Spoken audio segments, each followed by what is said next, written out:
All right, Amin. So, would you give up Sermon? Oof, gosh, Amin, you're starting. Oh, you're scaring me already. All right. Would you give up Trey Sermon and a 2022-2023 second round pick for a 2022 fourth, Julio Jones in a seventh? Ooh, I'm gonna say no, Amin. I'll tell you why.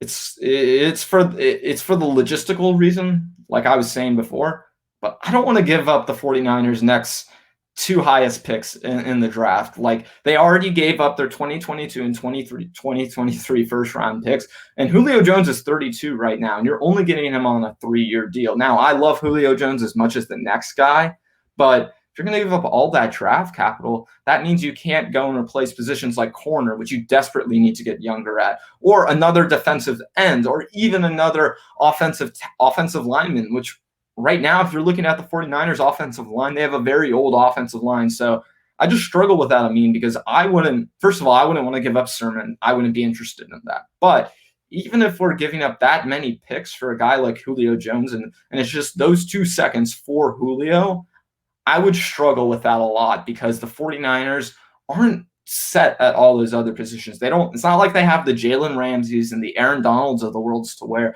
they can put worse players at that same position group and still succeed.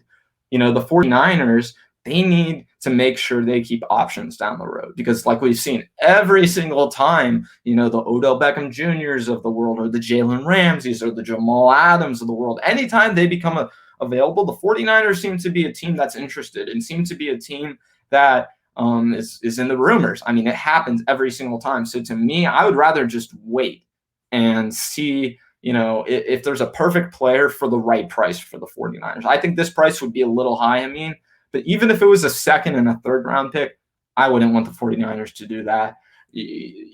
Like I said earlier, you would be deciding that Julio Jones is the last player you're putting on your roster this season, or the last significant player you're going to put on your roster. So I just can't do that. I do want to move on to the next question.